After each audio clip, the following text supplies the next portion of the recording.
Everybody.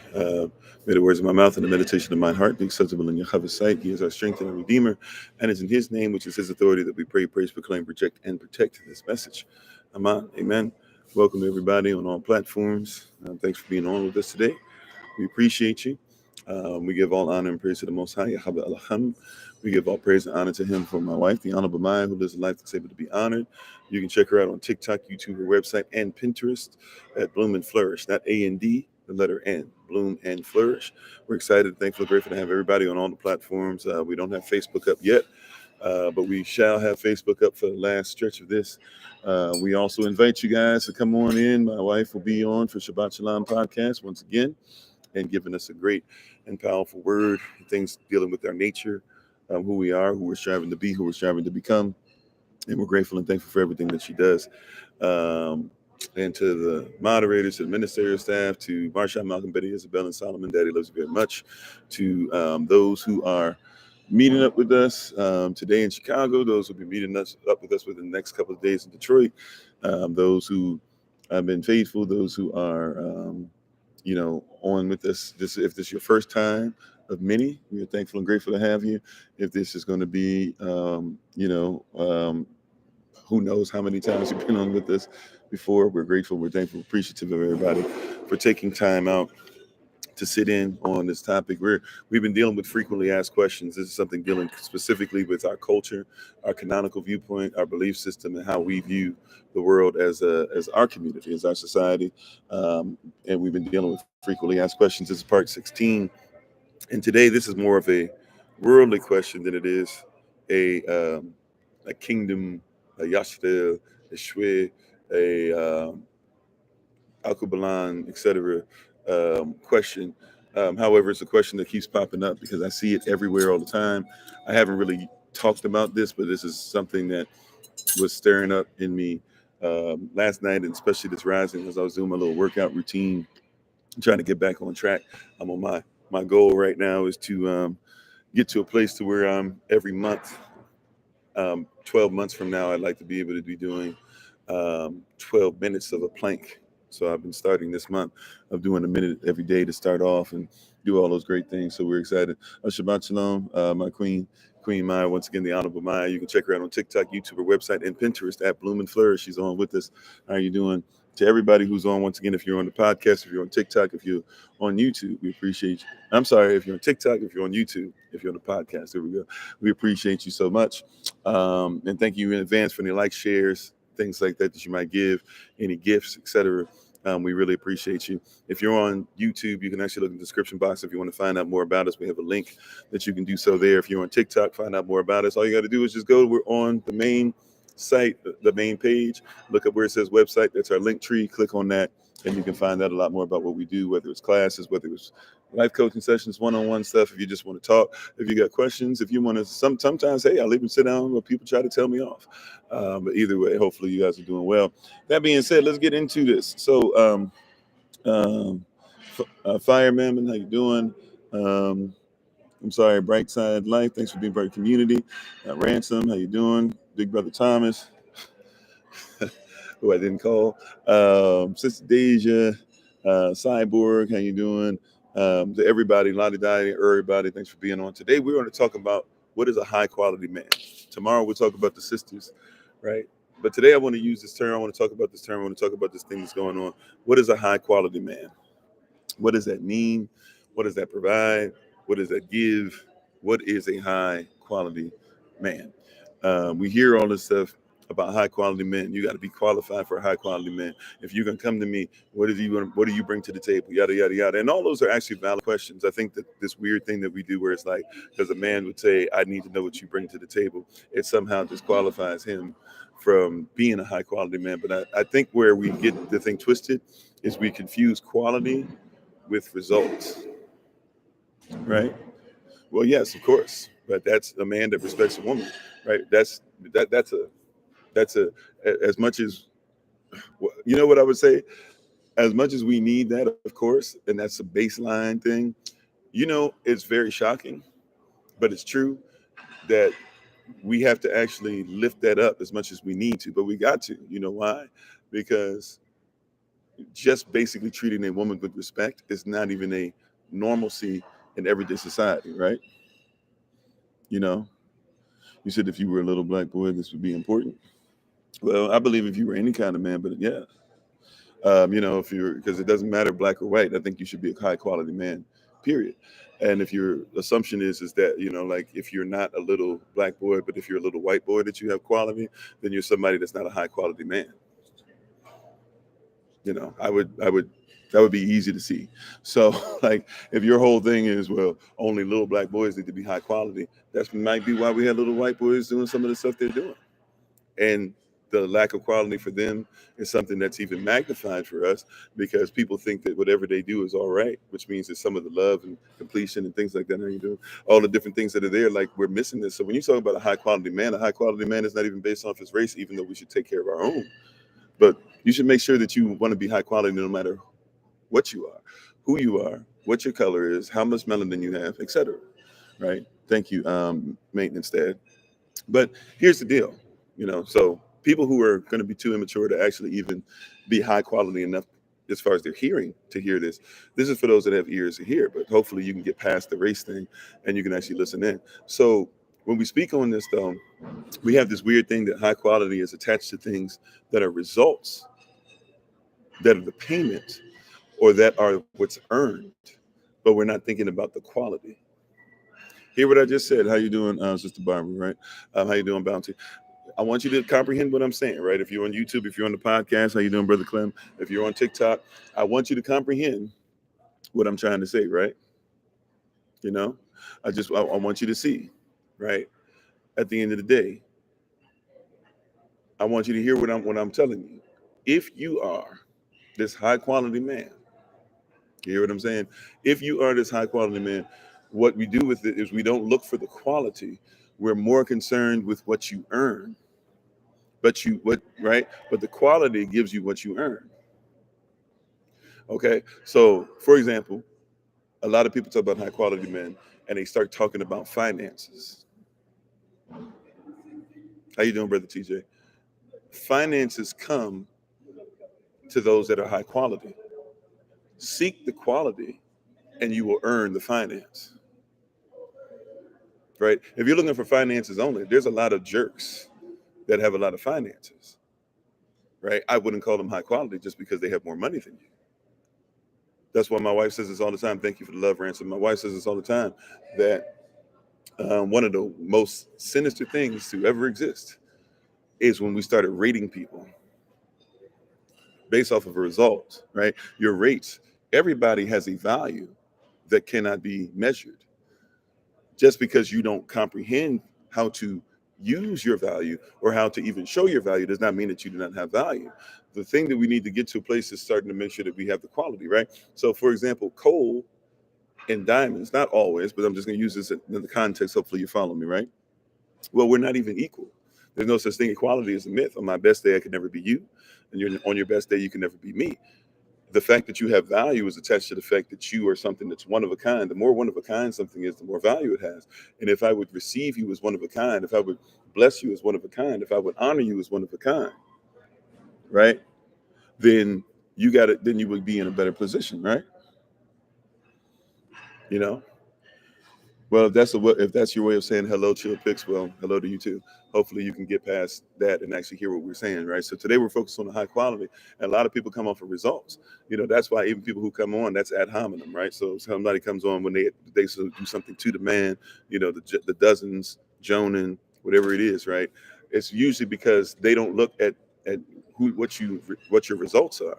They're not even looking at they're not even looking at the quality. There's something else, right?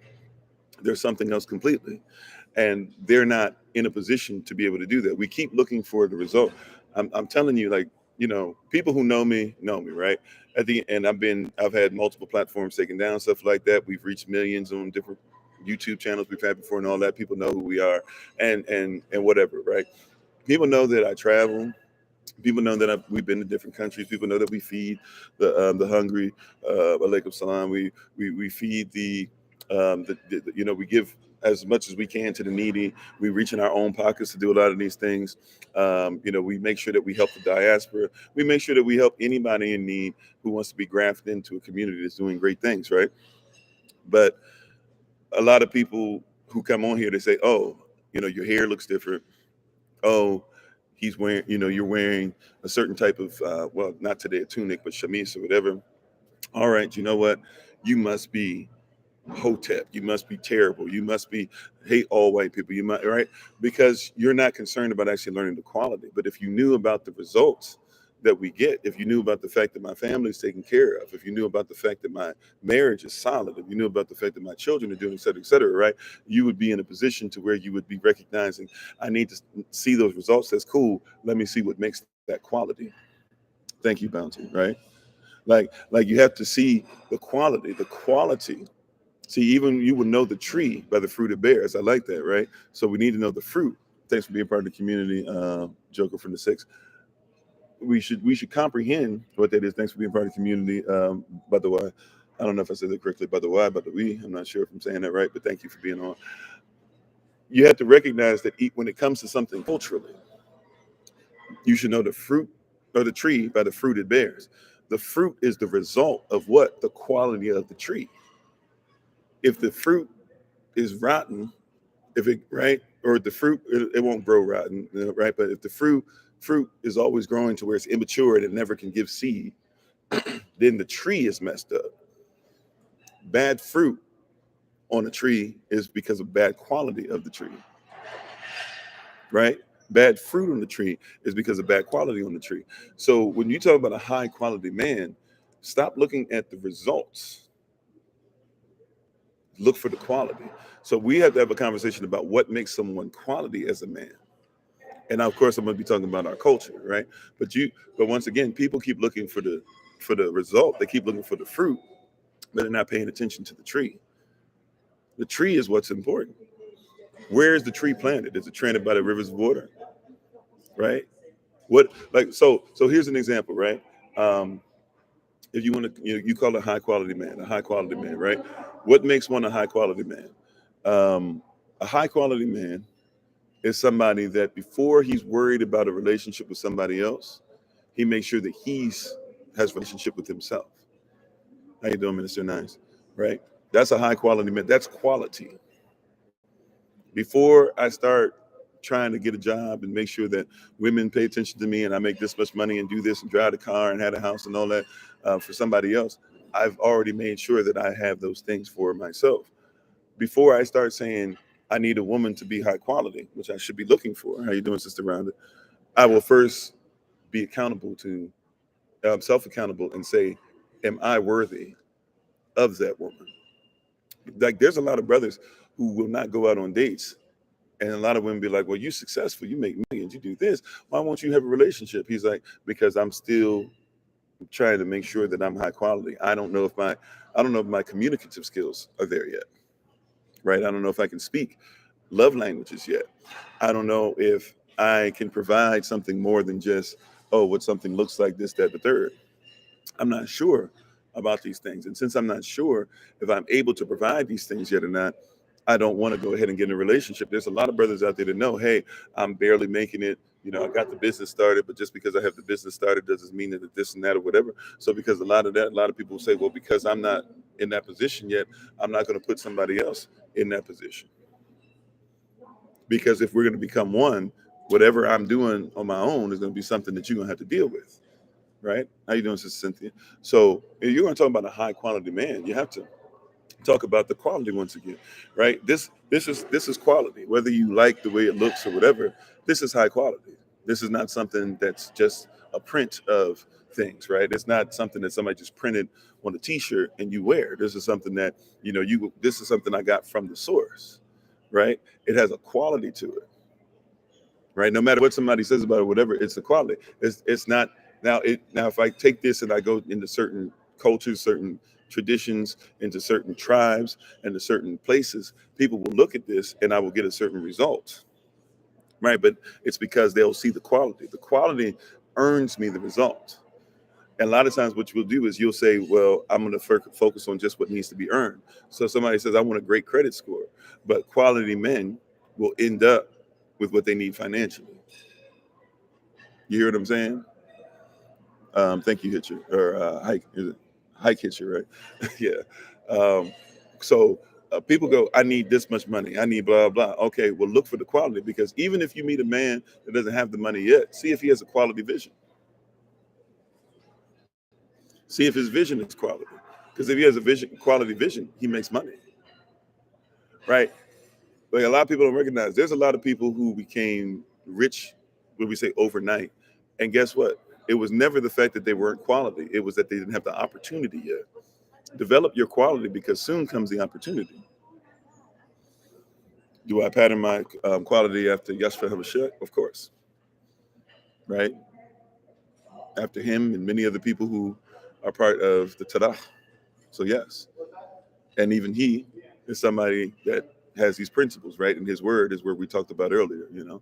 So we have this stuff recorded if you want to go to the stuff I was talking about earlier. But yeah. So we have to make sure we are trees planted, right? The tree it has to be quality in order for the fruit to yield the fruit, for the fruit that we take out of it, right? If the tree's not quality, the fruit that we eat, we will taste it, right? When you're eating the fruit, you're eating the tree, right? The fruit is an indicator of the quality of the tree. When you talk about money, money is just an indicator of the quality of the tree, the quality of the person. Amen. And Yashua is our standard, right? So here's the deal. When we're speaking on this quality, right? Psalm 23:6, right? Surely Elohim's constitutional value, or what you call goodness, right? Okay, thank you very much, Eric. We appreciate it. Surely what you call good, right? Surely goodness and mercy shall do what? It shall follow me all the days of my life. And I shall live in the house, the family of Adam, of the Lord. Now, surely is a promise. What? His greatness, his constitutional value, his goodness and mercy shall follow me. People don't comprehend. If my quality is there, right? Why? The Lord is my shepherd. I shall not want. If my quality is there, he maketh me to lie down in green pastures. He leadeth me beside the still waters. If my quality is there, he restoreth my soul. He leadeth me down the path of righteousness. If my quality is there, yea, though I walk through the valley of the shadow of death, I shall fear no evil, for thou art with me. Thy rod and thy staff, they comforteth me. If my quality is there, thou preparest the table in the presence of mine enemies, where my enemies have to look at me, right? You'll anoint my head with oil, and my cup shall run over. Now, because of those things, my quality is in place. Now here comes the result. Surely I don't have to chase it. You see what I'm saying? If the quality is there, I don't have to chase goodness and mercy, but goodness and mercy is automatically going to follow me. I don't have to chase goodness and mercy, right? Because it shall do what? It shall follow me all the days of my life, because I am high quality, not just every once in a while, but I am obedient to the things that make me quality. In other words, I am obedient to the things that make me qualified. It is a guarantee. I have faith in it, because surely they have to follow me. You've been chasing after the result. And then when you don't end up with the quality, you're mad. You're supposed to be quality, and the results have to follow you. Go to Deuteronomy chapter 28. All these blessings shall come and what? Overtake thee. That means they got to be behind you. They're running behind you. They're following you. And even if you're trying to run away from your call, even if you're trying to run away from what you're supposed to do, even if you're trying to run away from your community, even if you're trying to make sure that you go away and depart, right? You can't. Train a child in the way that they should go. So when they get older, that they will not depart from what it is that you taught them, from the will, from the way, from the laws, from the structure. Even when you try to run away, they have to come. The blessing that says they come and overtake you. They snatch you. Overtake is like somebody being robbed about. Overtake is like when somebody has their innocence taken from them. Sorry to use that as a mindset, but I'm trying to say, like, you will forcefully, just because of your obedience, you will forcefully be blessed. I don't know if you get that, right? You will violently be blessed. You won't be expecting the blessing, but the blessing must come. How you doing, Sister Beverly? You have to. Surely it is a promise, but it's a promise due to what? You being high quality. And I'm talking to the brothers today. And the sisters, of course, you guys can listen in and make whatever comments. Thanks for being part of the community, Curtis. Yeah, right. How you doing, Sister Miko? Hopefully everything goes well for you today. And it was a pleasure meeting you guys. By the way, it's a pleasure meeting everybody in Chi-Town. And we're going to meet up with you guys again today. But surely, surely that means promised. But the problem is that you're chasing after what is constitutional, or chasing after the blessing, or chasing after what goodness and mercy. But it doesn't say you chase after that. It says if you are quality, it follows you. That's the guarantee.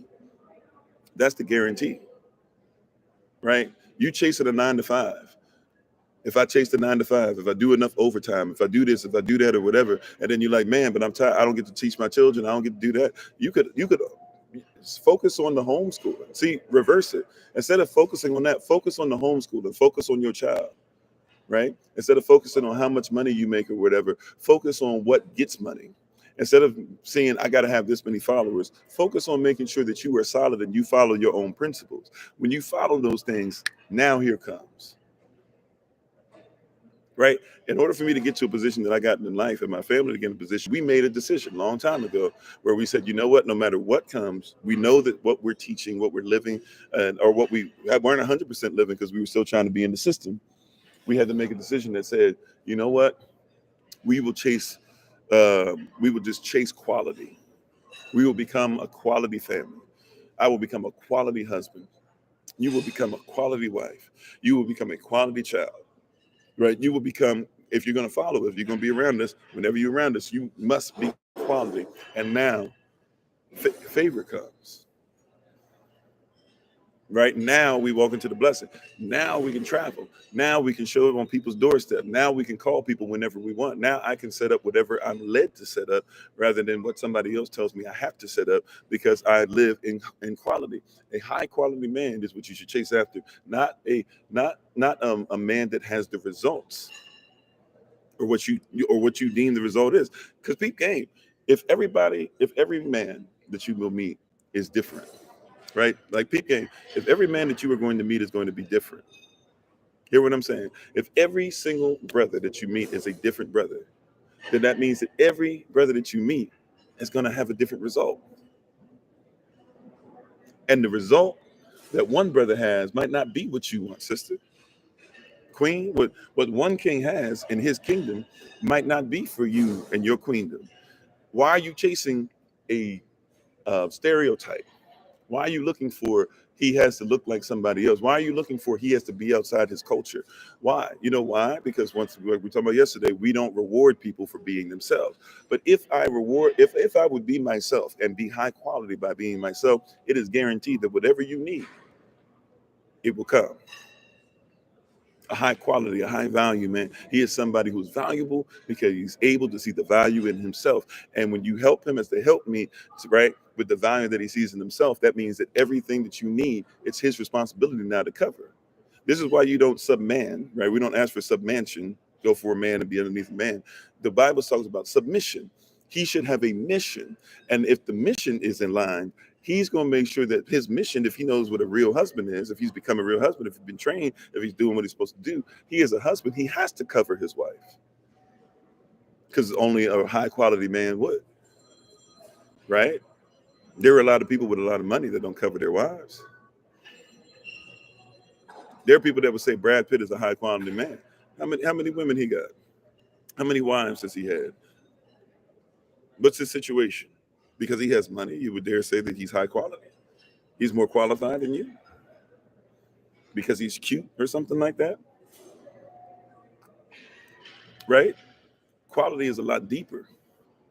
We're seeking results rather than quality. Quality always yields results,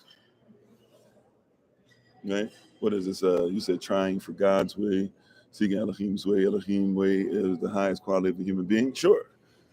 And he requires that we be high quality and that we seek him and we seek his face. So once again, the results come when we seek his face. It's still about quality.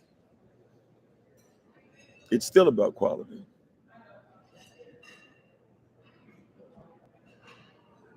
Amen, Leslie, and thanks for your comment. Right, like, and how you doing, Miss Mac? How you doing, Brother Cole? Like this is stuff. It's quality, right? And people, that's the reason why people go out of their way to pay for something that has a higher thread count, because it has a higher quality. If you were higher quality, people will pay. The diamond and the coal. I was saying this earlier before somebody came on trying to be rude or whatever earlier, but the diamond and the coal, you're dealing with the same type of mindset. Not type of mindset, sorry, you're dealing with the same thing. The coal is eventually going to be pressurized. After it's pressurized, it has to be heated up. After it's heated up, then it has to be cut. Actually, I might have that backwards. I could have that backwards, right? I think it might be heated up first and then cut. I mean, cut first and then heated up. Either way, like, but it's that coal. Just because you don't see the value in it, doesn't mean that somebody else doesn't see it and say, "Oh, I can make that a diamond." And when you buy it, you're not worried about you don't think to yourself about all those things. But guess what? It was the quality. Somebody tested the quality. That's why you pay for what you pay, because they tested the quality first. Now we know diamonds also too. They snatch up a bunch of them. Diamonds really ain't they're not as unique as you might think, because they grow a lot more, but people have locked a lot of them away. I get that part, right? But we have to be in a position where we recognize the quality. Oh, okay. Hey, happy born day, Sister Tracy. Sister Tracy turned 60 years old. Man, I'm on. I'm on. That's great. Praise Yah. Here's to you living a high quality life. Here's to 60 more, right? High quality, high quality. You said a lot of them are not natural no more. Yeah, well, a lot of them aren't. A lot of the natural ones are locked up, right? But even in the thing that you're looking for, guess what they do? They take it and they still go through the same process. They just speed it up, but they got to pressurize it. Once they realize that it can handle the pressure, then they say, all right, we got to cut it. Once they see you can handle being prepared, because that's what cutting something is preparing it. To pare, P-A-R-E, is to cut it. So you prepare it before the person gets it, and then what do you do after that? Then we got to heat you up. I'm sorry. Then we got to heat you up. We got to burn you up. We got to get rid of those, things that are refined, right? Or I'm sorry, we got to refine you, rather, those things that keep you from being refined. So the process of it is there, right? But a lot of people, they say, oh, well, that's cold right now. I don't want to deal with the coal. I don't want to deal with the man because he doesn't have the result. But see, somebody saw the quality in him while he was still cold. Then all of a sudden somebody gets with them, says, I'll pour into that, I'll help, right? Because they're showing quality. Because even though I don't have the finances yet, the finances are going to come to somebody who's blessing people, right? If I'm taking care of my wife, with or without, if I'm taking care of my wife with or without, money, then see, I don't think people even comprehend. Money does not make you who you are. Money simply enhances who you are. If you were a jerk before money, when you get money, why do you think you're gonna be nice now? Right? If you treated people disrespectfully before you got money, now that you got money, I mean, nobody can stop you from being disrespectful. Like, we have this weird context, but we're focused more on that what we earn. We're thinking that the money is there, but high quality men, they earn things because they're worthy of. This is why the number one need of a man is always respect. This is why a lot of men, one of their number one things they're gonna argue with is what? Disrespect. You disrespected me. You ain't listening. I told you to do this. Why ain't you blah blah? We think this is a thing of male chauvinism or of misogyny, and the reality is that a high quality man, right, has embedded deeply in him that everything that I do is due to respect. And by the way, Sister Tracy on YouTube, Sister Rhonda, and Miss Max said, "Happy born day to you," just to let you know, right? So a high quality man comprehends that everything that I have is because that I did my due diligence and I made sure it was quality. And so if I earn anything and I feel like it's not respected that I'm quality, that's what the beef is more about. That's what the beef is more about. It's not about, oh, you're a woman, how dare you talk to me? Now, some guys who are immature do that, but that's because they're not high quality. I'm telling you, as far as our culturally speaking, right? What we would say, how you doing, Anubis, right? That a lot of brothers have an issue when we start talking about when you start talking about this, and a lot of women tune out when we start talking about this because it's very easy. It's very easy to be like, oh, well, that's what you're supposed to do, blah blah, and this and that or whatever. No, everything I do, if it's I do it for the quality, right? And so everything I've gotten is because I earned it by being quality, right? And if I've earned it because I'm quality, then how dare you disrespect it? How can you call yourself my helpmeet and I earned it because I'm quality, right? And I don't mess around with things that aren't quality because I'm high quality. So if I'm a real, once again, if I'm a real husband, some of us got to develop this and be called down on this. Due to the fact that I'm a real husband, though, not just a man, but I'm a husband, right? I bind the house together, a house band even, right? Because I'm a king. I don't like disrespect to my kingdom. By the way, if I'm a king, I'm only a king because I'm a king's child. I'm under the king of kings. He's the king of kings. So if I'm under him and he's high quality and I'm under his mission, doing what I'm supposed to do, and I'm in submission, then I'm not asking you to submansion to be under me. I'm asking you to be under the mission because the mission is high quality, right? The mission is greater than anything I can perceive. The mission is greater than what the world says. The mission is greater than the president of the United States. The mission is greater than Bill Gates. The mission is greater than whatever chieftain you want to put there. The mission is greater than whatever your nature or your God or your theology demand. The mission is greater because it's the greatest mission that ever exists. And if I'm part of the mission, how dare you disrespect when you disrespect when the man says if high quality man, right? If he says, man, you're disrespecting me or you won't listen to me, what he's really saying is you don't take this mission serious. That's really what he's saying. Can I translate, right? Can we have a translation? Can I interpret? That's better, right? Can I give him proper interpretation? When he's saying you disrespect me, what he's saying is that you don't respect the mission, right? I grind for this. If I'm grinding for this, how dare you disrespect it? My life is dedicated. Matter of fact, my life is so dedicated to it that your life is what you have because of my life dedicated to this. This takes care of you, wife. This takes care of you, child. This takes care of you, friends. This takes care of you, entourage. Right? That's why when people come now, I don't think this should be. I think you should always have somebody in your entourage or your circle or whatever you want to call it, that you should have people that are there that have your best interest at heart and can tell you no on things, right? But the reality is, like, a lot of people come in the entourage and they're just yes men or yes women. Why? Because you're always doing what? You're always, well, you know that whoever that main person is, that their mission is what pays the bills, right? If Kevin Hart has an entourage and he has somebody that cuts his hair, the person that cuts his hair knows that I ain't making six figures cutting one head anywhere else but right here. And the reason why I do that is because his mission is important. Therefore, if his mission is important, I ain't supposed to do nothing to mess up the mission.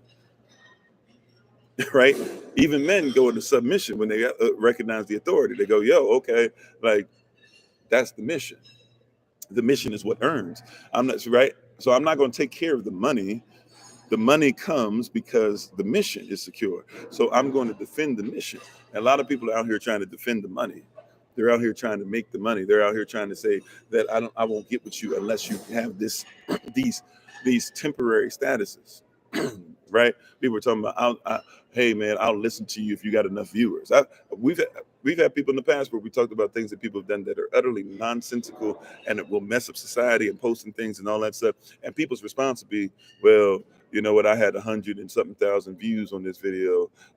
You don't have 100,000 followers, so I'm not going to listen to what you have to say. So you doing stuff that's causing young men to deviate from manhood and from kings. You're causing these young princes to end up losing their thrones. You're causing them to be in prison because you want them to be able to see something that's not viable and teach them something that's going to mess them up. But because you have more views, so you don't recognize that the result is going to be skewed. You think that the view is the result. The real result that you want, it comes from high character. It comes from being submitted to being obedient to high quality things. Obedience is better than sacrifice. That's high quality. Yeah, putting quantity over quality, right? But quality will always get you what you need. Quality will always get you what you need, right? I can tell you as a man, I don't care what people say, this and that. People don't look like, or people look like, people hate, people don't like it. Man, I'm going to always give you truth. Why? Because truth is high quality. And if I always give you truth, then we can't have things that are low quality, like arguments over nothing. How can we argue over nothing if I made sure that I've given you the quality of truth? Right? Like it's very hard for us to have an argument about lies if I've never lied. That's quality, right? Like, if I just would do quality, it's very hard to be able to have to argue about your family's bills and stuff aren't being taken care of if I always take care of the bills and worry about myself last. Because as long as I make sure that I'm taking care of enough to take care, and that means sometimes I got to take a break and do this and all that. But as long as I do those things and you guys are fine, that's what makes me quality. See, because before you came into my life, I was already taking care of people. See, if you looked at my life before I was married, right? Before I was sexually active, before I was out here with children. If you look at my life, I was serving the community anyway. Before I believed in my spiritual journey and all that stuff, and went down my spiritual journey, I was already helping people. I was already doing these things. I was already lifting up people. I was already studying. I was already able to talk to people, even when I had a tough time and I was stuttering some, which some people would say, really, like you'll hear it every once in a while, small things that you can tell, man, he probably had a stuttering problem, but because I was doing those things already, because I was making sure that I was being faithful in relationships, because I was honoring my parents already, right? When all that happened is, now that I got the stuff, you're seeing the quality that was already there. The quality didn't start because the quantity happened. The quality didn't start because what you deem to be the result. See, the results in my life is that I once was young and now I'm old. And I've never seen the righteous forsaken nor their seed begging bread. And I'm telling you that as somebody who was homeless. Never seen the righteous forsaken nor their seed begging bread. I was righteous. I am righteous. Was homeless. But I don't remember not eating. Right? There's some times I take that back. There's some times that I did, but a lot of times that was because of me being disobedient, where I could have probably made sure that I ate and my children ate, but I made the decision that the children would eat, right? But I once was young, now I'm old. And I'm still here. There's not one thing that I haven't survived. We say that often on here, right? Like that. Oh, thank you very much, Bounty. You know, we say that a lot on here. How many of you can tell me that there's something in your life you haven't survived? How many of you have died and not come back? Right? Like the answer obviously is like there's a little bit of being facetious there. However, hopefully you get the context that you know, there's nothing that you haven't survived. You have always been taken care of. The quality of life was always there, whether you comprehended and even understood your value or not. It was always there. It hasn't gone anywhere. Amen. Hallelujah. Right? It has never gone anywhere. I once was young, but now I'm old. And I can tell you, I've never seen the righteous forsaken, nor their seed begging bread. I haven't seen it yet. Now, if we do things that are not righteous, then we should be willing for that, right? And high quality people realize if I don't do something that's quality, then I should be ready for a non-quality response or a non-quality consequence. And I won't blame others for it because high quality people don't blame others for what they do. So you'll never hear me say, you never heard me say, even when I was agnostic, I've never said, you know what? God must not be real. Elohim must not be real. Yahweh must not be real. Yahweh must not be real, etc. I've never said that they're why, and never said they must not be real due to the fact that because I don't have everything 100% the way I want it to, he must not be real. All right, Shabbat Shalom to everybody coming on all the platforms, TikTok, YouTube, and the podcast. I've never said that. You know why I've never said it? I've never said it because I realized that if I do something outside of his will, that I should be ready for consequences outside of his will. Exactly. Search self. High quality men are very much so into those searching themselves. This is how men operate anyways. We talk about this a lot, but we're going to talk about it again. Men are very introspective right? We're introverted when it comes to how we think. In other words, if something bad happens, what women do, and it's not because they're wrong or bad, it's because we complete each other, so we operate differently. A wife, a woman, will see a situation and she will talk about it externally, so that then when she talks about it, she can actually figure out what's going on internally. Bad situation happens for a brother, and he will talk about it internally, so that then he can handle it externally. Right? That's high quality men. That's how we operate. A man, I'm gonna tell you, for another man, if I see a man that's out here and every time something happens, he ready to yell, he ready to go outside of himself. If he doesn't have the ability to think things through first, if you don't see him mulling things over, that is somebody that is not a high quality man. Somebody who's never said, "Let me think about it." That's not a high quality man, right? Yeah, you're processing out loud, right? And a lot of women will get mad at men. They're saying, "Oh, you must not care," and this and that. No, no, no. He's processing different. You got to process. You're talking about it externally, right? And so you can process it internally. He has to process it internally so he can talk about it externally. That's high quality. How you doing, Sister Dawn?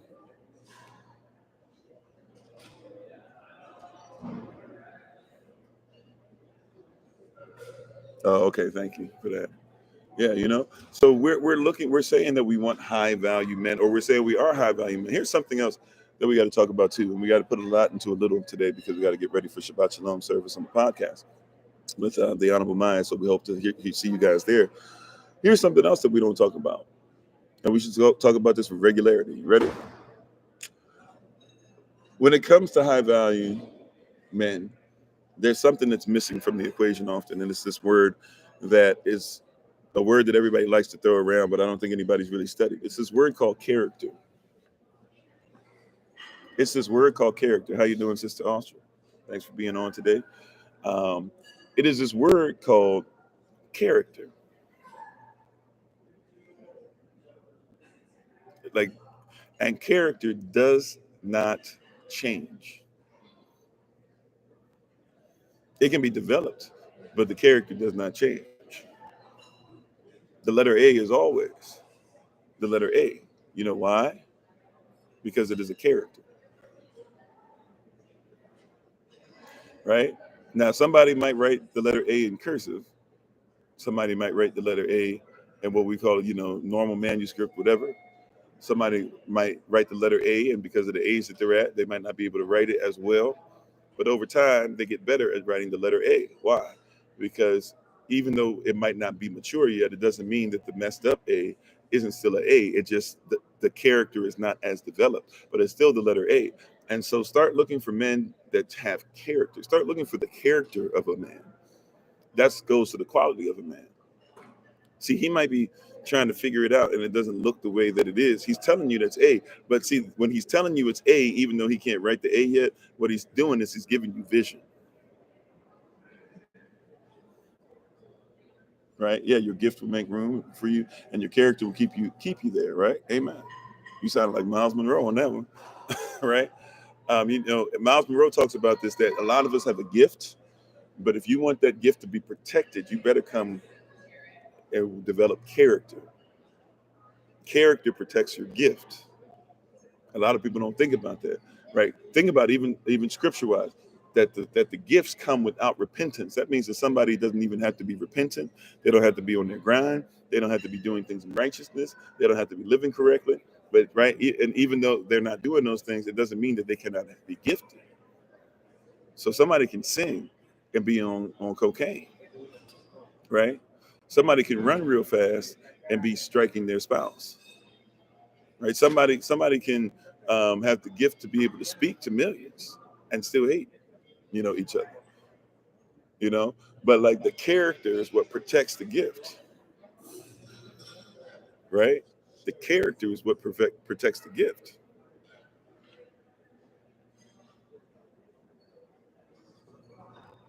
You said you think you read the wrong trails. Yeah, well, once again, that's what we're talking about. It. We don't know the trail to go down oftentimes, because we're into what? We're not into the actual gift. We're not into the actual, or I'm sorry, we're not into the actual characters. Like we don't have anything that makes these things what they are, that makes it who it is, what it's supposed to be. We're not actually trained on what it is. Once again, a lot of people don't even know. In order to be married, pre-qualified. Why are you pre-qualified to drive before you drive? Because they want to make sure that you know what you're doing. Why are you pre-qualified to give tattoos before you can give a tattoo? Because you can kill somebody. You can give somebody some kind of disease, right? Why you have to be pre-qualified before you do surgery? Because even if you comprehend how to do things, MRSA and stuff like that is still real out in these streets, right? Why do you have to be pre-qualified before you cut heads? Because we don't want you messing around and messing up somebody's scalp and doing these things. Why do we want you pre-qualified before you do hair, right? Because you could mess around with the wrong chemicals and have somebody's hair fall out and outright give them cancer and stuff, right? How you doing, Sister Helen? Right? But when it comes to your marriage, you don't think about being pre-qualified. You just say, oh, you know what? We've been going out long enough. Okay, cool. You don't think about, am I a husband or am I a wife initially, right? You don't think about before I go with somebody, or as far as a relationship, a friendship, let's just say a regular friendship. Is this person a confidant? Is this a constituent? Is this a comrade? Do we even know the difference between the three, right? Confidant, somebody that's for you. A constituent, somebody that's for what you're for. A comrade, somebody that's against what you're against. All three serve you well as long as you make sure. We get mad at people where we don't recognize the character. Right? If I know that you're a comrade, which is you're against what I'm against, then cool. We can work together. We can grow together. We can love on each other. We can talk about these things. But guess what? I know as soon as we're finished fighting against our enemy, right? I could easily become your enemy, and that's okay. So I value our season of friendship for what it is. Right, but that's different than a constituent who's for what I'm for. They're not for me, but they're for what I'm for. So if they find somebody that can get them there faster, they will probably leave me alone and go deal with somebody else, right? Because that's their character, and that's cool. Because I know that character, I'm actually okay when you say, all right, I've gotten everything I need. I'm gonna try and go there faster with somebody else. And you might not be able to fast track with that person, and that person might come back around and say, oh, okay, I want to be part of it again. No problem. I'm gonna treat you. I'm gonna put you right back in that bubble though, because you've already shown me that you're for what I'm for. You're not for me, right? But if you're for me, and if you have just a few confidants in your entire life, you are a blessed somebody. If you're for me, then it means that even if I mess up, even if I tell you the truth, even if you tell me the truth, you ain't going nowhere, right? And Shabbat Shalom to everybody who's coming on. You know, you ain't going nowhere. And I'm not going somewhere because you gave me constructive criticism, because I know you did it out of love.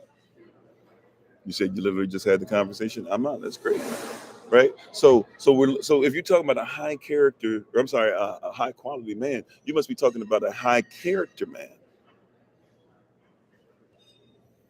You hear what I'm saying? If we're talking about a high quality man, you must look for high character, and we don't look for character. We look for things, once again, that are the result of character. But we don't look for high character. We don't look for high value. We don't look for high quality. You just go out on a bunch of dates.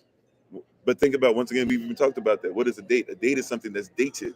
You've learned how to do something that's dated. We go out on one date. We don't know anything about the person. The person doesn't have to tell you what their goals are, their values are, their speech pattern is, their love for you as humanity, their love for you as a husband, their love for you as a wife. They don't have to say any of that stuff. They just say, oh, you cute. You want to go out on a date. Well, then why are you surprised if somebody you know absolutely nothing about begins to do things that you never knew when they didn't present themselves to you? You didn't even ask them to present anything to you other than, can you take me out somewhere and we'll have a great time? Like, you can do that with somebody that ends up being your enemy. You know, this happens all the time. Somebody who could shoot you dead can still make sure that you have a great time before they shoot you dead. It doesn't mean that they have high character. See, you got to start looking for those things. We don't ask for anything. Show me your value system. We're looking for the result. How much money you make. I mean, fine, I make money. That's cool. But if you're just looking for money, that has nothing to do with my character. It doesn't. Right? I've told you, my wife and I make significantly less than what we did, right, in the world. And yet we live a lot better than we ever did when we were in the world. Because the quality shows up. The quality takes care of these bills. The quality pays for us to be able to help pay for other things. The quality is what's going to have us growing food from sea to shining sea. Literally this year, the quality is what causes you guys to come to the classes and stuff. It's the quality that pays off, right? People get paid for quality. People don't give, watch this. People don't give quality for money. People get paid for quality.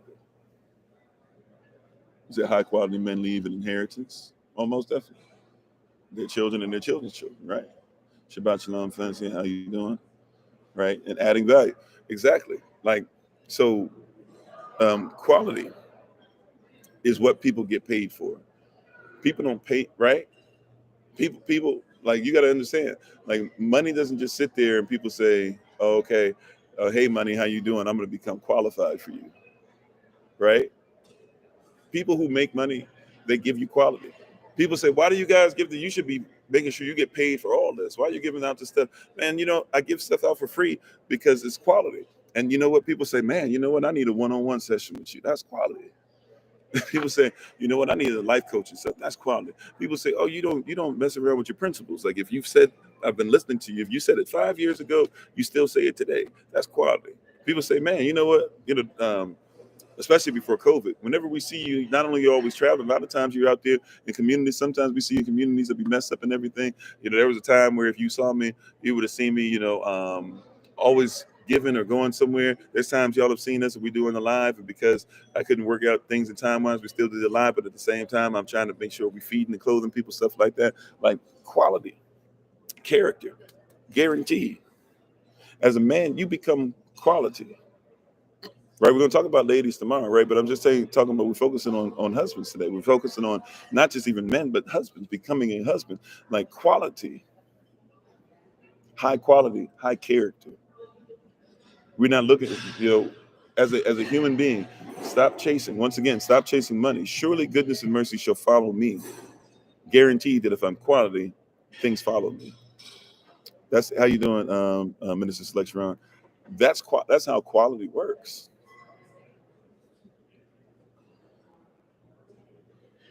Right? That's how quality works. Be quality and expect a result. Look for qualities. That's what people say, qualities. But qualities is things that qualify. Same words, right? Qualities, these nouns, are things that you got to be qualified for. These verbs, these adverbs, right? These adjectives, like, these qualities are things that that should qualify you, right? These qualities are things that should qualify you.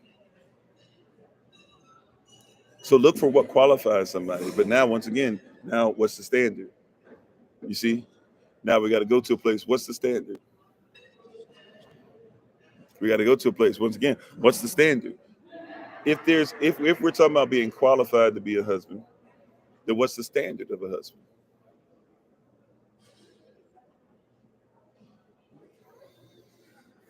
Right? If we're talking about quality, what's the standard now? That's the problem that we have. Because the standard, once again, what is a standard? The standard is a flag. The standard is a flag. When you look at the flag, you're looking at the standard. What is it that people look up to? What is it that, if you're talking about a high quality man, you should look up to?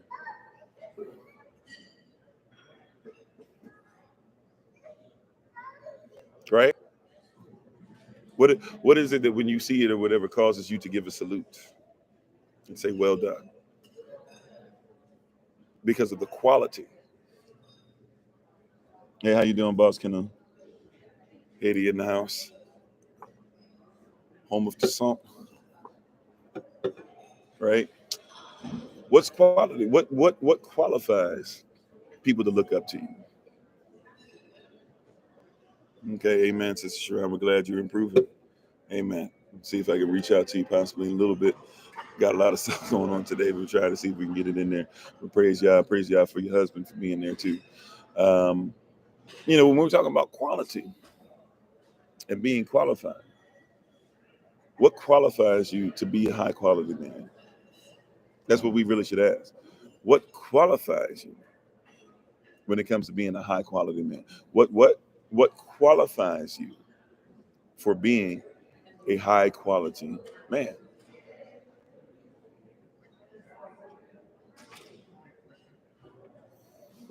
What qualifies us? Maybe we can get some men to put something in the chat.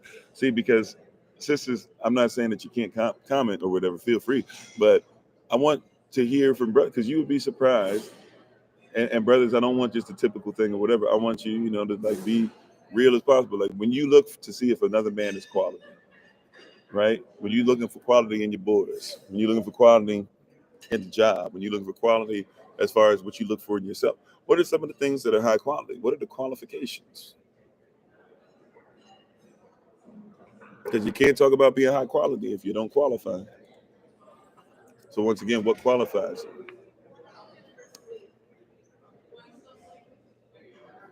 What qualifies it? Genuine question. I don't see anything coming up in the chat yet. So I'll start off. One of the things that I'm looking for, as far as a man, is schedule. Schedule. Like right off the dome, right off the top. I look to see if you do the same thing over and over and over and over. Right? A lot of people looking for spontaneity. But if you have high character, you have a routine. So I look, consistency. So I look for routine. Real talk. Your routine is going to ultimately determine what happens with you. And one of the things that high quality men hate is when somebody messes with our routine. Don't mess with my routine, because my routine is what gets me to the quality. If I wake up at a certain time, if I cut the grass at a certain time, if I go to the store at a certain time, if I if I do the live at a certain time, if my classes start at a certain time, if I listen to music at a certain time, I have a routine that's there, and it's a system. It's systemic. It's systematic. I put it in place on purpose for it. Even if I don't see the routine, it covers you like a warm blanket. We're talking about high character, high value men. The routine, it covers me like a warm blanket. It does. It excites me. It's thrilling, right? It's something that causes me to be better for other people. It's something that causes me to be able to think correctly, to move correctly, to live, to move, and to have my being as a routine. See, and men who are high quality, they do things routinely. Men that are high quality, see, sisters, don't worry about if your man knows how to pray. You said, as silly as it sounds, I always know where my broom and dustpan are. Look, can I tell you how irritating that is? When you can't find something like a dozen broom pan, for real, right? But can I tell you something? Like, don't look for a man that prays. That sounds wild, but just stick with me. Don't look for a man and just be like, oh, this man is great because he prays. Look for a man that prays routinely. You see the difference? Right? Don't look for a man just because he prays. Look for a man that who prays routinely. You said you had to repent recently and ask forgiveness, apologies for being late. Oh, no problem. I hope you're not asking for forgiveness for coming to a class late. I mean, praise God that you came. But whatever's going on in your life, we're praying with you, praying for you, But once again, don't ask for a man who prays every once in a while. Ask for a man that prays routinely. Bradley said what he listens and or question to establish accurate communication. Okay. What he listens, I think it's a typo. What he listens, or when he listens and or asks questions to establish accurate communication. Okay, yeah, definitely. As far as how does he communicate? Is he listening? What is his mindset? What are his values when he says those things? Yeah, most definitely. Right? But I'm telling you, like, look for routine, sisters, brothers, have routines. The people who are the richest men on the planet, the people who get the most respect as men, so to speak, respect, can be depending on what they're respecting you on, that maybe you care for that or not, right? But I want you to comprehend, I want you to realize that this high quality or high value man that people talk about, he has routines. And so guess what? Like, he might not be spontaneous which is one of the things that I want to be spontaneous. I want somebody we could just jump up, we could just go on vacation today, and everything would just be so fine. And he's always looking to do something that we've never done and blah blah. You know what? A lot of times your man is going to be routine driven, and so you as a woman, you might have to help him with that because he's not supposed to be as spontaneous as you, because he's supposed to set an environment. Don't ask for him to set an environment and then never have a routine. You can't create an environment if you don't set a routine. I know there's some brother in there now that's high-fiving me through the screen, right? Let me go ahead and give it back. I promise you, like, that's something that a lot of brothers hear all the time. You're not spontaneous enough. I'm not saying we shouldn't have any spontaneity, but men feel comfortable being spontaneous when there's routine. So then we say, okay, we got this, we know this, okay, I can take this day and we can just do whatever, because once we finish this, I can come right back into routine. Right? But we get a lot of time. You're not. Why won't you do this? You should be looking for this, and you should be looking for that. And why won't you operate like this? And and it's like he has to have a routine. I know you don't want to hear that sometimes, but he got to be routine. And guess what? If he's not routine, eventually it hurts you, because you're like, well, why don't you do this? And why don't you pay this? And why don't you? He can't do those things without the routine. Straight up. As much as you might want it, it is impossible without the routine for that to happen. I know you might not like it, but it is impossible without the routine for him to do that. He needs to have the routine first. He must have a routine. It is a must. It is a requirement. He has to have it. When he doesn't have it, he's not worthy. Before Eve came onto the earth,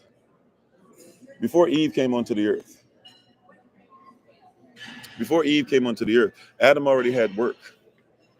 He had routine. He had animals to name. He walked with the Most High in the cool of the day. That meant that they had specific timing, y'all. Like the Most High was like, okay, Adam, I'm going to be here. When I show up, you need to be ready in position, because we're going to walk in the cool of the day. It wasn't spontaneous. It said, it gave you a time frame. It said in the cool of the day, right? He had a mission. It was clear cut, right? We always look at Adam after he fell. Before he fell, he had a routine. Before Eve showed up, he had a routine. Right? Before those things. And his routine is what allowed him to be able to name the animals. His routine is what allowed him to be in his work. His routine is what allowed him. He had a routine of dealing with his husband. Adam was married to the Most High. He gets put to sleep when he realizes out of his routine that he doesn't have to help me yet. And when he wakes up, he says, this is bone of my bone, flesh of my flesh. And he respects from the jump his wife, because he had a routine of being in line with his husband and routinely being blessed by his husband, even with the words his husband spoke to him. Therefore, his wife had to get the same routine. Don't look for the man who prays every once in a while. Don't look for the man who preaches every once in a while. Don't look for the man that preached on your first date and told you how much he loved the Most High and that he really ain't got nothing else to say, because he knows he's supposed to check off boxes. That's how these church relationships work. That's how this church dating scene works. He knows that all he got to do is give you a couple things. And once he says a couple things to you, you're going to check off the box and say, well, he did mention God. Okay, cool. We don't have to talk about it no more. So if I bring up prayer, he'll just follow your lead. He ain't even got to say nothing, because you take the lead on prayer. Because you're independent. So we're looking for equality in his prayer.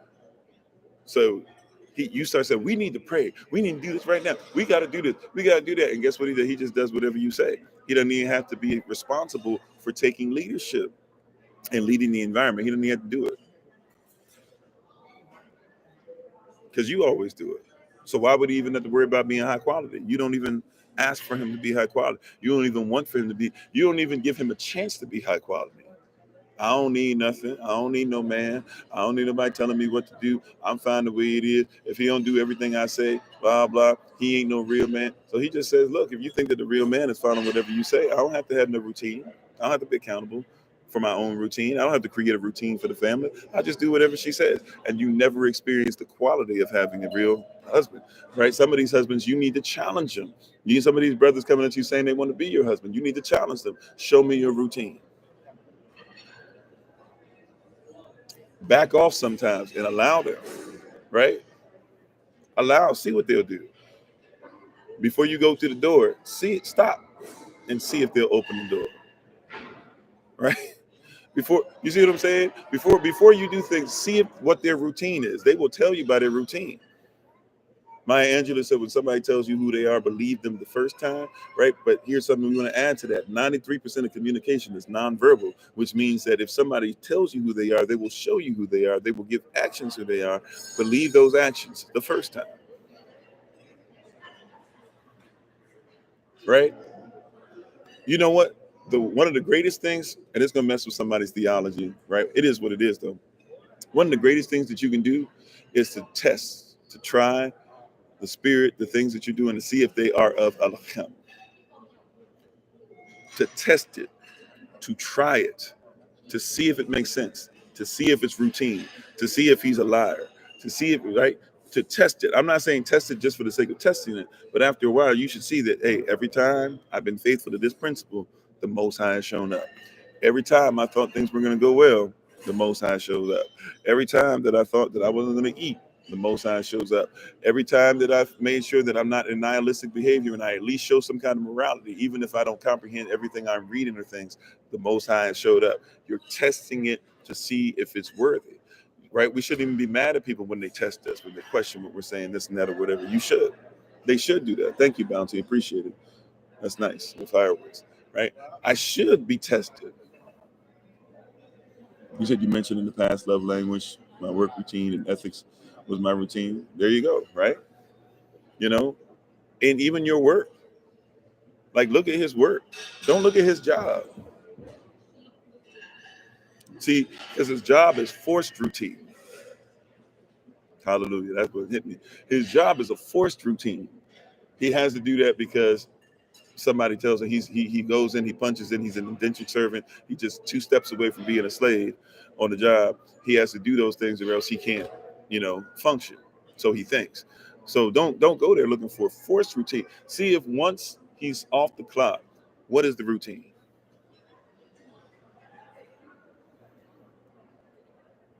Right? Like, watch this. Some women, I'm not saying you should always look for a man that's got children or something like that, right? But some men have children and they were in a bad relationship. They'll be messed up, kind of a cancel culture thing on their manhood because they already have children before they got married, before they found you or whatever, right? But that's the ultimate time to see how does he treat the children he has, right? See his routine because he's supposed to treat you better than he treats the children. We reverse that. We have this weird philosophy that says that I'm going to love my children more than I love my spouse. And we say, because they didn't ask to be here, this and that or whatever. But you're not one with your children. You're one with your spouse. And your children will eventually do what they're supposed to do, hopefully, if you train them right. And they will leave you and they will get spouses for themselves. And they will develop things for themselves, right? But you're supposed to be with this person. You are supposed to treat your spouse better than they treat your children. And if that's what's going to go down, we'll see how they treat their children if they have. See how he treats his mother. You'd be surprised how many men mistreat their mother.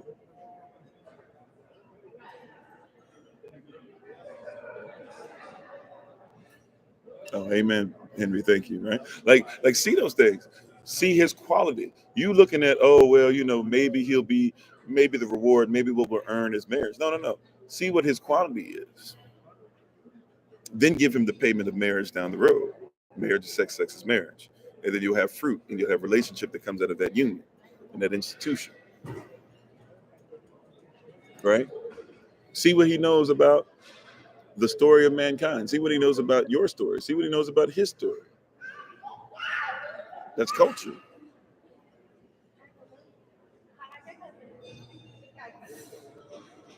That's how culture works. What is his culture? You're going to have to support it. What is your culture? Do you know it? Because he's going to have to support yours.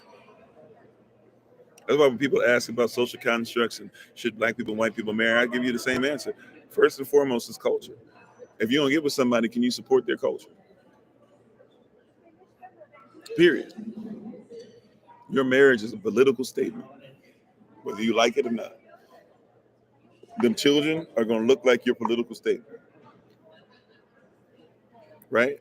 What is your statement to the world? If you're going to sit down and you're going to lay down with this man If you're gonna lay down with this woman, brothers, what is she gonna say?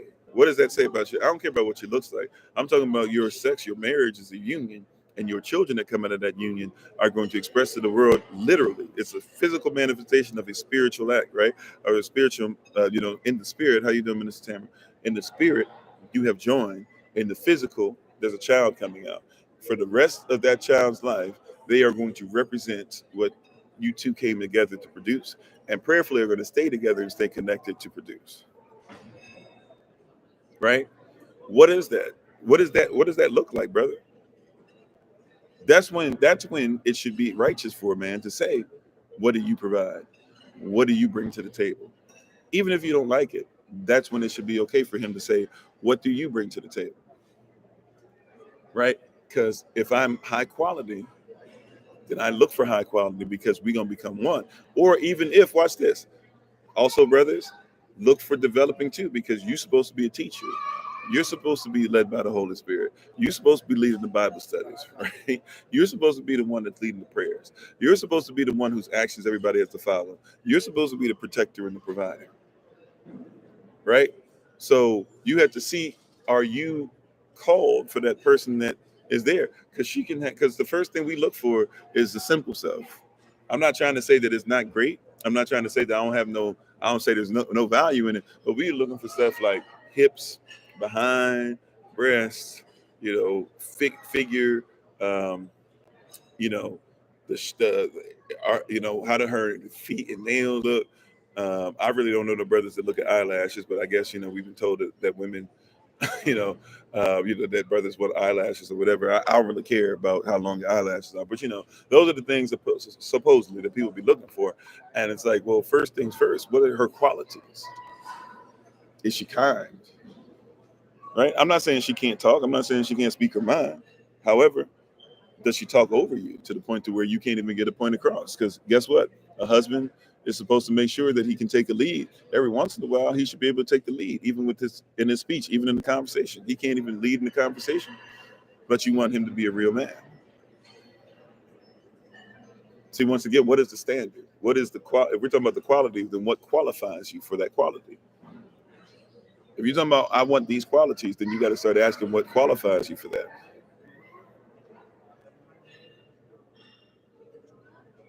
Have you ever thought that instead of us saying there are no good men anymore, that possibly what we should say is that we're not qualified for good men anymore?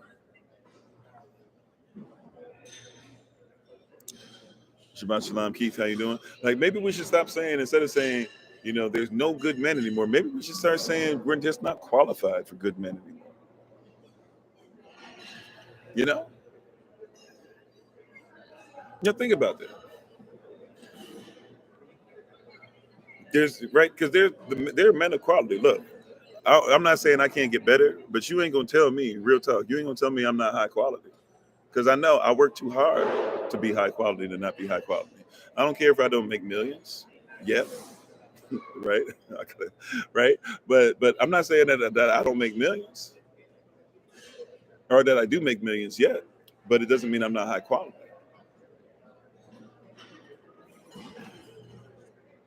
Right?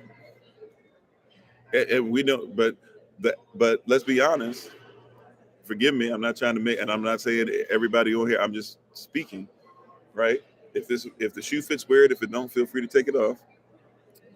However, what I would say is that when we're talking about this high quality piece, um, most women would not look for a person like me in the right place.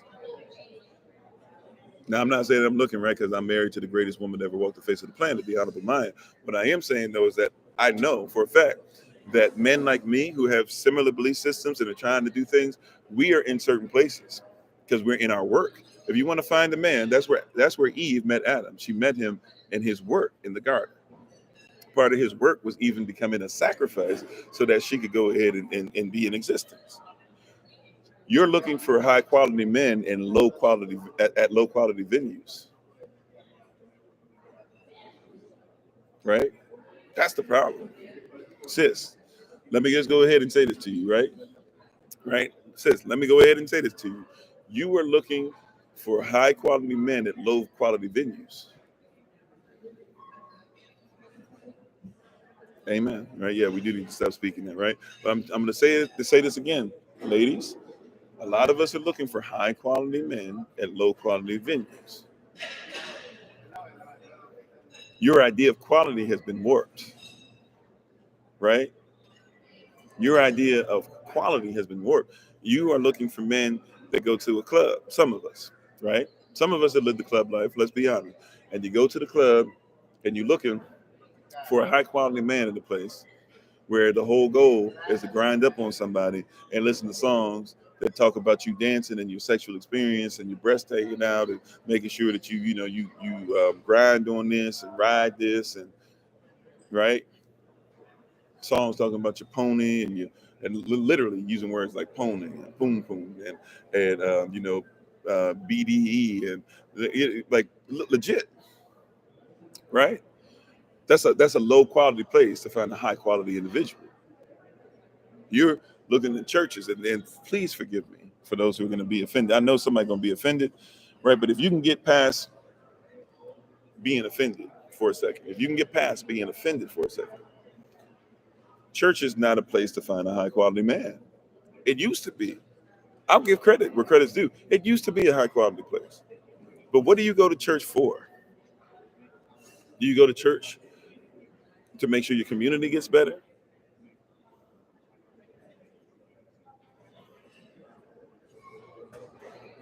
Because if you're looking for a man that makes his community better, but his church never says, let's make the community better. I didn't say the church won't use his money to do something charitable. No. Does the church hold that man to be accountable to making sure that his community is better? If not, then why are you expecting to find a man of quality when it comes to taking care of his community? If the church says that he can come in there and he can be down low and we can know he's down low, but as long as he can sing or as long as he can play that organ, we will allow him to keep being in a high position that leads you, then you're not going to find somebody that's not going to be down low and in a and is going to live in a high position in your personal relationship. You said leadership is the control of an atmosphere. Is there quality in that atmosphere? Yeah, right. You said you go there to get a word, good music, food, and tithe. I guess so. But even in the word that you get, does that word account? What I'm saying is, it's like wherever you go, and you have to see where are you going to meet this man. Is he in his work? There are a lot of men that go to church that are not in their work. There's a lot of people that are looking for a good man in their job. You said in 50 years, you honestly can't think of anything your church did with shun people. Well, I can say that I've had some experiences that go outside of that, right? Huh? Yeah, I'm fine, thank you. Huh? I can't think of anything right now. But you know, like these are the things that we don't think about. Like we're trying to meet people at jobs. We're saying, well, a high quality man, he has a job, but a high quality man also can be able to make sure that he can provide for his family without having to stay away from his family for most of the day. But we just haven't been trained. So right now, you might have to find a man with a job. But if he has a vision that's bigger than the job, then look for that. That's high quality. Our perception of quality has been warped to where we're not looking for the quality. We're looking for supposed results. But the church, yeah, the church did used to be a place where you could find a high quality man. Because if you look up, we always talk about Dr. Carter G. Woodson. Let me put respect on his name. We always talk about Dr. Carter G. Woodson and the things that he spoke on, and the things that he wrote. And we usually only focus on Dr. Carter G. Woodson and the miseducation of the American Negro. But read some of his other books. Like there's one in particular he wrote about the history of the Black church. Look at the history of the Black church. If you look up the history of the Black church in that book, you'll discover that the Black church was in a Black community owned by Black people, right? That had Black ideas, that made sure that Black people took care of themselves, that made sure that we had communities where we lifted each other up, that made sure that you got paid what you were worth because you got paid by people in your community who saw the value in what you did for their community, right? It used to be about that. Now it's more so about the light show, the ambiance, which you should have a spirit that's there, right? But the ambiance, how many things are flickering, And we'll say, oh man, you know what, did you hear that note? But I'm telling you, as somebody who's a musician, right, and did it on a high level for a long time, I don't worry about it anymore. So I'm not as great. I don't really practice and stuff. But still, if you gave me a little bit of time, I could play with just about anybody, right? With confidence and ease on multiple instruments. I'm telling you, somebody who did this on a high level for a long time. A lot of these people who are out there leading you in the spirit are people who you would not, you would, when you saw their real lives, you would think that something was wrong.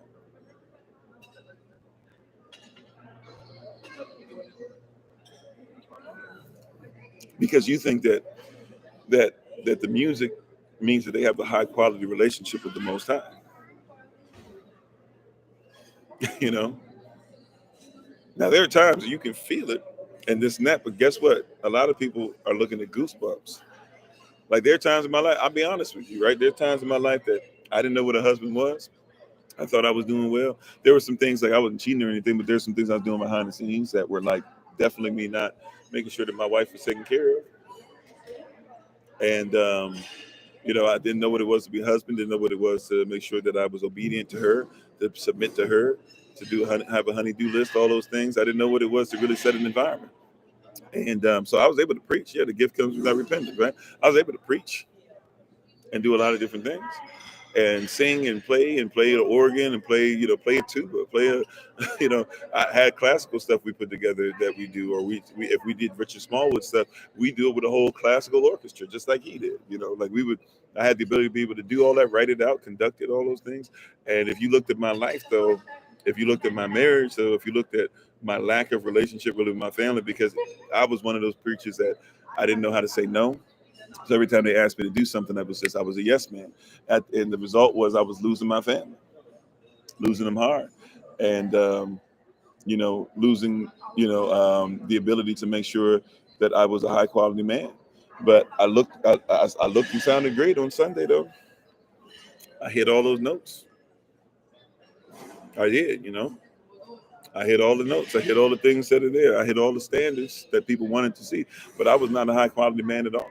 But other people would stand up at the end of a sermon and they'd be like, "Ooh, I felt that. I never heard anybody say it like that, or preach it like that, or teach it like that." Didn't mean I was high quality though. Right? We're looking at the wrong thing. Start looking for what qualifies somebody for that position. Are they qualified for that position? If they're qualified for that position, then you'll start seeing things in their everyday life. Once again, don't look for a man. And men, brothers, make this part of your life. Make it part of your mantra. Make it part of your daily affirmations when you rise up early, and your daily affirmations before you get ready to go to sleep. Right? Be a high quality man. Be a high quality man in everything, in every single thing that you do. Be a high quality man. Right? And have a routine. Don't pray, but you pray just 5 minutes. You pray only when you eat. You pray when others are around. Like it's great that you'll be an example to your children. So you say, "Up, the children are up. I need to make sure that I'm prayed up." That's great and everything, but make it a point to say, "Hey, I'm going to pray because it's a routine. When nobody's around, I pray." Right? Don't fast just because we get together. We say we're going to do a corporate fast. Make it a routine. When things are going bad, when there's certain things that I can't get out because I'm praying, but I need prayer and fasting for this, I have a routine set up, right? Don't don't um don't do these things just so that people can say, "Oh, I saw him check off this thing on the box." Don't do these things because everybody else will say this is what makes you a man, right? Do it because it's a routine. And really your routine will be based off of whatever you desire, whatever you're hungry for, right? You got to be hungry for it, right? And really, I can tell you that every man is hungry for what comes with manhood, but not every man um, is willing, like, is willing to go through what's necessary. Like when you're willing to go through what's necessary, it's almost like that's the fasting piece. But when you fast, you actually become more hungry, right? You would think that, hey, I'm hungry, I need to eat. But sometimes you're hungry because you need to fast, right? How you doing, Minister Sonia? Like sometimes you're hungry because you need to fast. A lot of people who we would say are overweight are actually starving. You say, how can they keep eating? You're not getting the nutrients that you need, or you're so busy eating and stuff your body can't. Like some people feel like throwing up when they get ready to go to bed almost every night because you eating so much, but your body's actually starving because your body can't digest because you're eating so much right before you're getting ready to go to bed. Your body's like, I can't handle this. You're tossing and turning. You're like, man, how do I interpret that dream? And sometimes when I ask you certain questions, sometimes I might question like, oh, okay, did you eat before you went to sleep? Well, yeah, why? Because that's not a dream interpretation. That's your body saying, I don't know. Your body's like, I can't function correctly. You know that you have, like we were talking about this last night for those who came together with it. We were talking about like your gut health and things of that nature. Like you have a second brain. Your whole body really has like multiple ways that you think. We think that we only think with our brain. You think everywhere with your body. We think that your heart is the only thing that causes blood to flow. You have a heartbeat, so to speak, that goes around your whole body, right? So have a routine. Like, do you routinely eat right before you go to sleep? That might be one of the reasons why you're starving. Well, same thing. Like, do you routinely do a whole bunch of stuff that has nothing to do with who you are as a man, right? A lot of us have routines that don't cause any growth. Yeah, you're not feeding your soul, right? A lot of us have a lot of things we're eating that have nothing to do with what we're listening. Thank you. Uh, I forget how to pronounce the name, but thank you. When you said the perspective is refreshing, appreciate it, right? Bavakasha.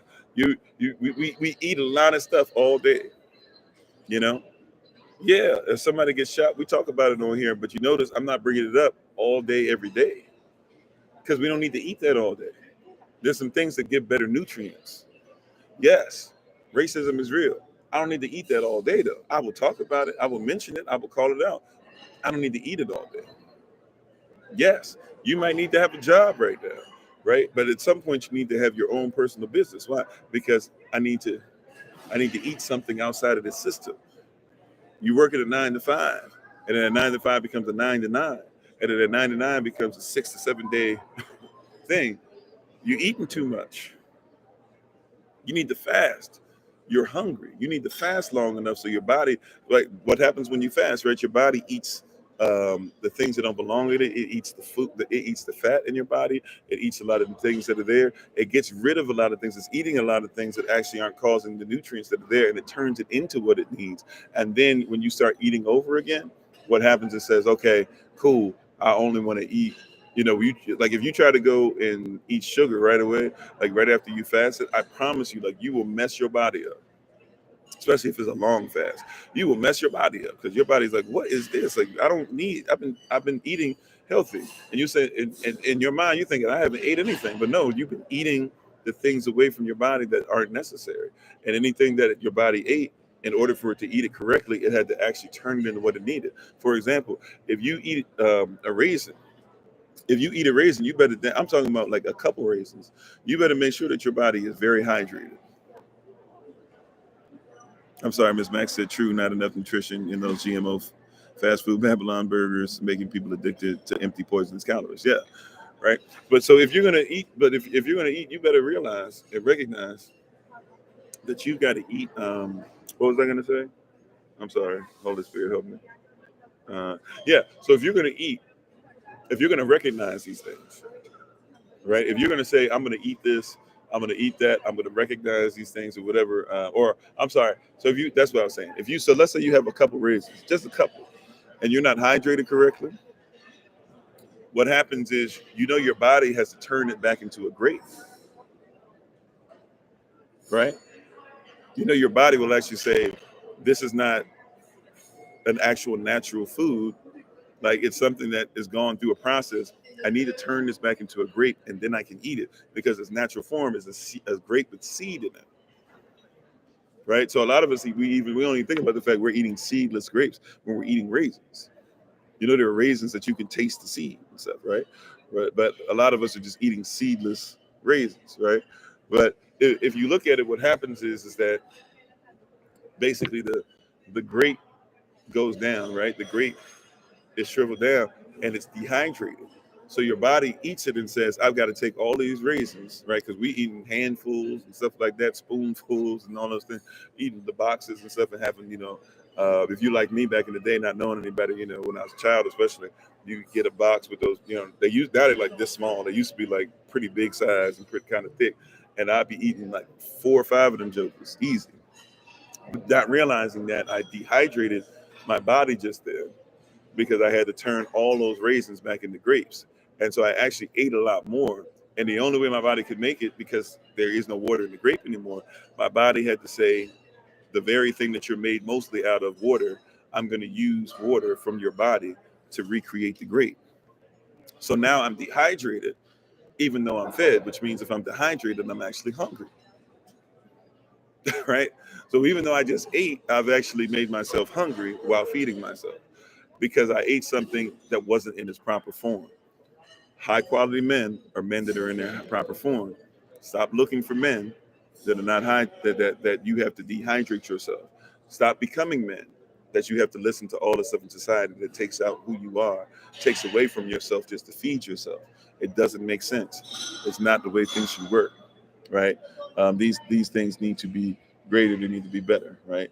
So we appreciate you all. We thank you. We honor you for being on. I've got to make sure that we have some time to get ready for the live session that the Honorable Maya will be doing. So thank you all for being on. We appreciate you. You can always check out what she's doing at Bloom and Flourish, not A&D, the letter N, Bloom and Flourish. You can find her on TikTok, YouTube, her website, and Pinterest. She's a healer, herbalist, chemist, and biologist by degree. I apologize. I meant to have the shirts that Minister Tamara got for us, but she has some shirts that basically say, changing lives one mind at a time, I believe. On the front of the shirt. We showed them last night on the live. Even though live, I hope you can hear it. We weren't sure if you guys could hear it. It was just us without a lot of noise. So hopefully you got the gist of the conversation last night if you came on with us. But we're thankful. We appreciate you. We're grateful for you guys.